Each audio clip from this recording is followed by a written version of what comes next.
नमस्कार साथियों, एक बार फिर मैं दीपंकर समझदार चार्टर्ड अकाउंटेंट, आपका दोस्त और बिजनेस ग्रोथ एसोसिएट। हर माइक्रो फाइनेंस करने वाले या फाइनेंस करने वाले बिजनेस का जो भी ओनर होता है उसको ऐसा लगता है कि पैसा डायरेक्ट बैंक से कटना चाहिए। इसका मतलब ये कि हमको वसूली करने के लिए बार बार ना जाना पड़े। अगर ऐसा होता है तो पैसे भी बहुत बचते हैं, समय बचता है और पैसे आसानी से आने लगते हैं सिस्टम से, तो फिर व्यापार ज्यादा जल्दी बड़ा होने की संभावना रहती है।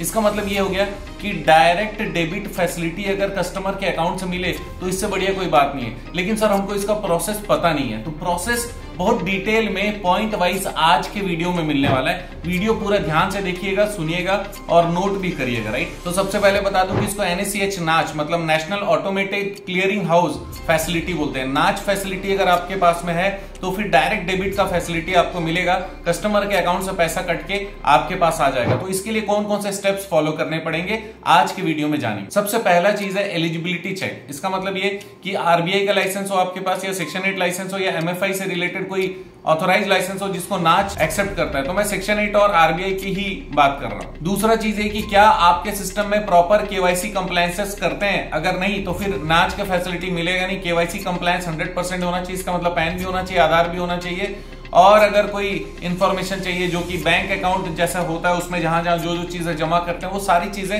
होनी चाहिए। मतलब नो योर कस्टमर KYC तो पूरा मिलना चाहिए। तीसरा चीज ये कि जो कंपनी है उसका शेड्यूल्ड कमर्शियल बैंक में करंट अकाउंट होना चाहिए। माइक्रो फाइनेंस कंपनी तो माइक्रो फाइनेंस कंपनी का शेड्यूल्ड कमर्शियल बैंक में अकाउंट होना चाहिए, जैसे yes bank, ICICI bank, HDFC bank और SBI। ऐसे बहुत सारे बैंक है, सारे ही कमर्शियल शेड्यूल्ड बैंक है। तो उसमें किसी में भी जो फैसिलिटी देता हूं वहां पर आपका होना चाहिए करंट अकाउंट। तो पहला स्टेप क्या था? एलिजिबिलिटी चेक करना और कंप्लायंस चेक करना। दूसरा है सिलेक्ट ए स्पॉन्सर बैंक। इसका मतलब डायरेक्टली माइक्रो फाइनेंस को ये फैसिलिटी मिलेगा नहीं, किसी बैंक के जरिए ही मिल सकता है, क्योंकि माइक्रो फाइनेंस कोई बैंक नहीं है, इसीलिए किसी बैंक के वाया ये वाला काम हो सकता है। तो स्पॉन्सर बैंक आपको खोजना पड़ेगा, जैसे Punjab national bank, yes bank. Normally yes bank, Punjab national bank, ये सारे बैंक ज्यादा काम कर रहे हैं इसमें, इसलिए हो सकता है कि आपको यहाँ पर फैसिलिटी मिलने के चांसेस थोड़े ज्यादा हो। और भी दूसरे बैंक हो सकते हैं आपके एरिया में, जो भी बैंक है उनसे जाकर बात करिए, बोलिए सर NACH मतलब नाच की फैसिलिटी आपके यहाँ मिलेगी क्या? अगर मिलेगी तो उनको स्पॉन्सर बैंक बनाइए। तीसरा स्टेप है register with NCPI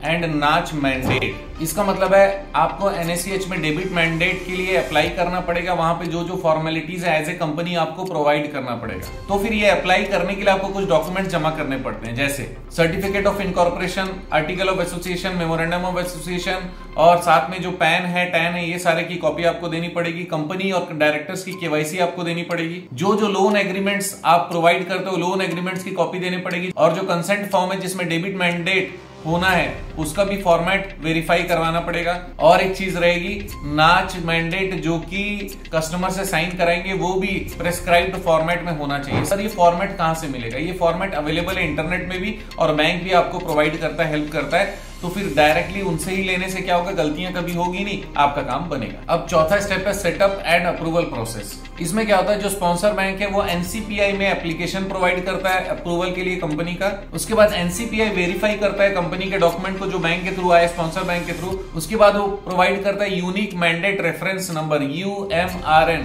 her customer के लिए वो रेफरेंस नंबर प्रोवाइड करता है। उसके बाद NACH जो डेबिट प्रोसेसिंग करता है वो कंपनी के लोन मैनेजमेंट सिस्टम के साथ कनेक्ट कर देता है, ताकि जब भी वहां से लोन प्रोवाइड हो जाए उसके बाद में डेट्स वगैरह नाच को मिल जाएगा, तो नाच डायरेक्टली उस समय डेबिट करेगा। जो डेट उसमें लिखा होगा वो कस्टमर के बैंक से हिट करेगा और स्पॉन्सर बैंक से होते हुए हमारे माइक्रो फाइनेंस कंपनी में आ जाएगा। पांचवा स्टेप है customer mandate registration and authorisation. इसका मतलब कस्टमर का जो मैंडेट है उसका रजिस्ट्रेशन करना है और ऑथोराइजेशन भी करना है, क्योंकि कस्टमर बढ़ते जाएंगे तो उसका मैंडेट का भी रजिस्ट्रेशन करना है, उसको ऑथोराइज भी कराना है, तभी जाकर उसके खाते से पैसे कटेंगे। तो उसके लिए स्टेप क्या है? सबसे पहला कस्टमर नाच डेबिट मैंडेट फॉर्म साइन करेगा और जमा करेगा। उसके बाद वो फॉर्म जमा होगा स्पॉन्सर बैंक में चेकिंग के लिए। तीसरा स्टेप है कि वो फॉर्म्स को चेक किया, वेरीफाई किया, NCPI डेटाबेस में उस मैंडेट को जमा किया। और ये तीन चीजें हो गई तो ऑटो डेबिट स्टार्ट हो जाएगा, जो डेट में जो जो अमाउंट और जितने समय के लिए बोला गया उसके लिए। अब छठवां स्टेप है मॉनिटरिंग एंड रिकंसिलिएशन। क्या है मॉनिटरिंग और रिकंसिलिएशन? बहुत इंपॉर्टेंट। सबसे पहले हम लोगों को एक सेटअप करना पड़ेगा इसमें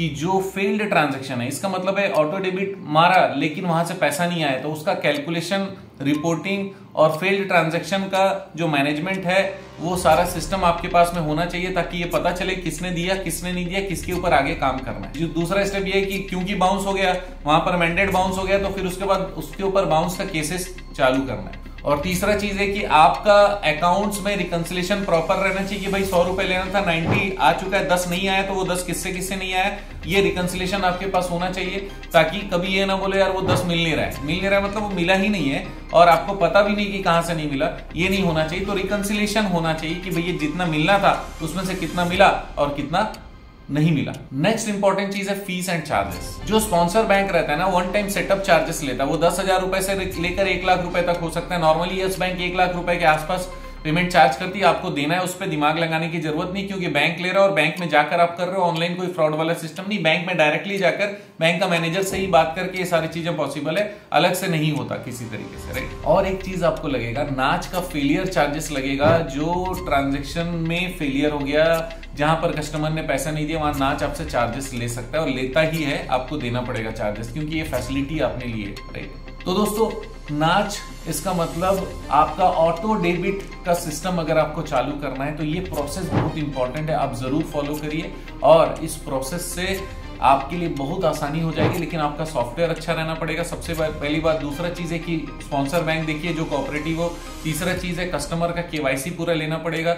चौथा चीज ये है आपका लोन मैनेजमेंट सिस्टम सही रहना चाहिए, रिकंसिलेशन होना चाहिए, तब जाकर आप इतना सारा काम बड़े आसानी से कर पाओगे, आपके पास समय बचेगा और आप बहुत अच्छी तरीके से अपने फाइनेंस बिजनेस को, माइक्रो फाइनेंस बिजनेस को ग्रो कर पाओगे। अगर आपको किसी तरीके की मदद चाहिए तो ऑनलाइन ट्रेनिंग के लिए हमारी टीम से बात कर सकते हैं। कंसल्टेंसी चाहिए, पेड कंसल्टेंसी, तब भी हमारी टीम से बात कर सकते हैं। अगर आपको लगता है कि कोई ऐसा कंसर्न है जिसको बाद में मुझे पता चले तो चलेगा, तो उसको कमेंट में डाल दीजिए। अगर वो ज्यादा लोगों के काम कर रहा तो टीम हमको इन्फॉर्म करेगी, हम उसके ऊपर हो सकेगा तो वीडियो जरूर बनाएंगे, क्योंकि आप जानते हैं हमारा मिशन है हमेशा आप लोगों की मदद करना और समय पर सारी जानकारी देना। तो बने रहेगा मेरे साथ, आपका दिन जबरदस्त और शुभ हो।